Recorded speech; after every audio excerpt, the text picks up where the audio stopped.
सबको जय माता जी की। मैं महिपाल सिंह मखना, श्री राजपूत कर्ण सेना का राष्ट्रीय अध्यक्ष। आज महाराणा प्रताप के सम्मान में पूरी दिल्ली में हजारों की संख्या में राजपूत समाज के युवा पधारे। उनके मान सम्मान की लड़ाई में हम लोग खड़े रहे और आपकी ताकत के सामने बाकायदा एमसीडी ने, डीडीए ने लिखित में ये दिया है कि हम नई प्रतिमा 10 से 15 दिन के अंदर अंदर उससे बड़ी, उससे भव्य, उनका स्टेचू जो नीचे थोड़ा हाइट कम था उसको भी बढ़ा के लगाया जाएगा, वो माना है।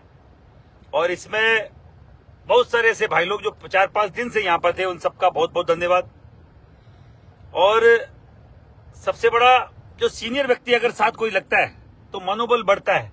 उनमें हमारे भाई आनंद मोहन सिंह जी, जो राजनेता होने के बावजूद सामाजिक कार्यकर्ता की तरह हमारे साथ हमेशा जुड़ते हैं, उनका बहुत धन्यवाद।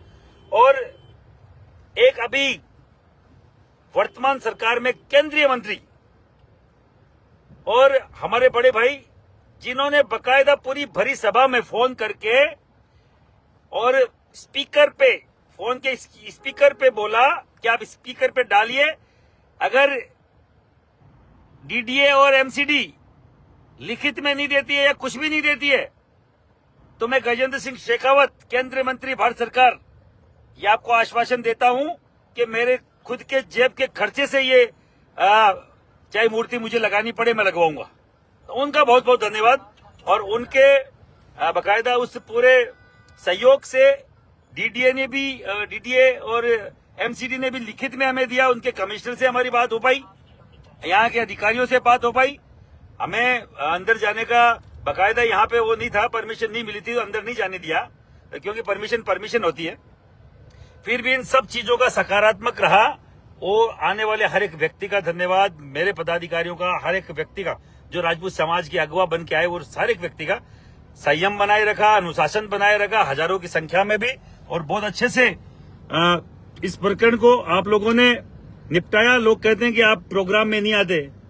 भाई, प्रोग्राम में तो नेता आते हैं, हम तो प्रकरण में आते हैं। हम तो प्रकरण में आने वाले लोग हैं। प्रोग्राम में सामाजिक कार्यकर्ताओं को कौन बुलाता है? प्रोग्राम में होता है एमएलए एमपी को बुलाया जाता है, मंत्री मुख्यमंत्रियों को बुलाया जाता है। हम तो प्रकरण में आने वाले लोग हैं। कहीं पे भी प्रकरण होगा तो महिपाल सिंह आपको आगे दिखेगा, क्योंकि प्रकरण में ये नेता नजर नहीं आएंगे, प्रकरण में एमएलए साहब नजर नहीं आएंगे, बड़ी बड़ी बातें छोड़ने वाले एमपी साहब नजर नहीं आएंगे, मंत्री महोदय नजर नहीं आएंगे। प्रकरण में महिपाल सिंह मखना जैसे वो जुझारू लोग नजर आएंगे, जो समाज के लिए 20-20 साल से जूझ रहे हैं रणकों पे। तो आप सब लोगों से निवेदन है, एक काम सल्टाया, स्वाभिमान की लड़ाई हमने लड़ी और उसमें विजय पाई। दूसरा एक सबसे बड़ा काम, जो स्वाभिमान की लड़ाई आप लोग लड़ रहे थे, और उसी स्वाभिमान की लड़ाई में महाराणा सांगा के लिए एक पागल एमपी ने, राज्यसभा सांसद ने जो बोला कि राणा सांगा गद्दार, राणा सांगा के वंशज गद्दार, इसकी जबान काट लेंगे, इसका मुंह काला करेंगे और जहां भी दिखेगा इसका इलाज करेंगे। ये कर्ण सेना का फतवा है, जहां भी दिखेगा हम इसका इलाज करेंगे, छोड़ेंगे नहीं। इसने कैसे बोल दिया हमारे ऐतिहासिक पात्र के लिए कि इब्राहिम लोदी को हराने के लिए राणा सांगा ने बाबर को बुलवाया था। इब्राहिम लोदी को 2 बार हराया था, 1516, 1517, 2 बार। और उसके 5-7 साल बाद में खुद बाबर को 1525 में खानवा के युद्ध में, भरतपुर और करौली के बीच में, रूपवास के युद्ध में बकायदा नाक को चने चटवा दिए थे, खिला दिए थे, रेत चटा दी थी, यहाँ की धूल चटा दी उसको, और बोल रहे कि इब्राहिम लोदी को हराने के लिए। इब्राहिम लोदी को तो हमने खुद ने हरा रखा भाई, हम क्यों बुलाएंगे उस कमजोर आदमी के लिए? और अगर पूरे देश का, क्षत्रिय समाज का नहीं, हिंदू राजा, हर एक पूरे देश का, भारत का अगर हिंदू राजा किसी भी राजा के लिए कभी एक छत्र के नीचे आया, वो महाराणा सांगा थे, जिनके घाव लगे 82 फिर भी खड़क रही थी प्यासी। वो राणा सांगा थे, जिनकी एक आंख नहीं, एक हाथ नहीं, एक टांग नहीं, 82 घाव जिनके लगे हुए। और ये बोल रहे कि राणा सांगा के वंशज गद्दार है, राणा सांगा गद्दार थे।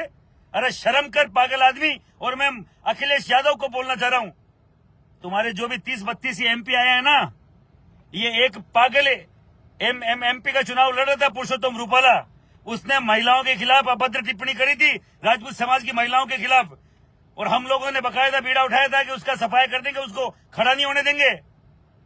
तो अखिलेश यादव जी, इसी के कारण से आपके 30-32 MP आए जो मेंबर ऑफ पार्लियामेंट बने हैं ना, वो केवल और केवल उन राजपूत युवाओं के विद्रोह से बने हैं जिन्होंने अपनी बहन बेटी की इज्जत को सरोमाने रखा, सर पे रखा, और पुरुषोत्तम रूपाला के उस एक बयान को पूरे देश में हम लोग लेके गए कि गलत बोला है। और अगर आपके इस MP ने हमारे ऐतिहासिक पत्र पे अगर उंगली उठाई है तो आपका भी सुपड़ा साफ करने की औकात हमने है, सुपड़ा साफ कर देंगे। इसकी औकात कैसे हुई हमारे ऐतिहासिक पत्र के लिए बोलने के लिए? जितना जल्दी हो सके इसकी मेंबर जो है राज्यसभा सांसद की जो सदस्यता है आप निरस्त कीजिए। अखिलेश जी, मैं फिर बोल रहा हूं, निरस्त कर दीजिए, सपा से निष्कासित कीजिए। और ये नाक रगड़ते फिरेगा पूरे भारत में, तब भी इसको माफी नहीं मिलेगी। ये महिपाल सिंह बोल रहा है। आज हमने इसका पता किया कि इसके MP क्वार्टर कहाँ है। इसको MP क्वार्टर अभी मिला नहीं है, अलॉट नहीं हुआ है। अगर MP क्वार्टर अलॉट होता तो दिल्ली की सड़कों पे हम थे, आज हजारों की संख्या में थे, हम बताते इसको बोलना क्या होता है। बंसाली भूल गए होंगे शायद, बंसाली कांड। हम बोलने में कम और करने में ज्यादा विश्वास रखते हैं। हमारी औकात कितनी हमें मालूम है, और इसकी कितनी है वो हम याद दिला देते। आज इसने जो घृणित बात बोली है ना, अभी भी दिमाग में चल रही है। 2 दिन से यही घूम रहा है कि इसने बोल कैसे दी, इसकी औकात कैसे हुई। और अगर बुलवाई गई है कि हर बार की बात ही एक बार बोल के माफी मांग लेंगे, पुरुषोत्तम रूपाला ने 500 बार माफी मांगी है और आज तक माफी मांगता फिर रहा है, हमने माफ नहीं किया। कैबिनेट मिनिस्टर बनने वाला था, कहीं का मिनिस्टर नहीं बना, MP बन के घूम रहा है, और बनने भी नहीं देंगे, बनने भी नहीं देंगे। मैं बोल रहा हूं ना, बनने नहीं देंगे। इस बात को लेकर उसने बोला था हमारी बहन बेटियों का बाकायदा संबंध रहे अंग्रेजों से, ऐसी की तैसी कर दी उसके पूरे देश में। और उसकी ने उसके कारण से कम 100-150 पुरुषोत्तम रूपाला घर जाते रहे, बैठ गए। टिकट लेके आए थे BJP के, 400 पार 230 में सल्टा दिया। तो साहब, जो भी सपा के आप प्रमुख हैं, आपको बोलना चाह रहा हूं, आप हमारे कारण से आए, और आपके इस सपा के जो राज्यसभा सांसद ने बोला है वो बहुत घृणित बोला है, और इसका सुपड़ा साफ कर देंगे। इसको राज्यसभा की सदस्यता से अभी के अभी आप निष्कासित कीजिए। आपको सीधा सीधा मैं बोलना चाह रहा हूं, निष्कासित कीजिए, इसको सपा से हटाइए, फिर हम देखते हैं कहां जाता है। आप सब लोगों से निवेदन है, ये जहां भी दिखे इसका मुंह काला करो और इसके जूत मारो, और इसकी याददाश्त दुरुस्त करो, इसकी इतिहास दुरुस्त करो। जय हिंद, जय भारत। हम में जो होगा हम करके दिखाएंगे। जल्द मिलते हैं।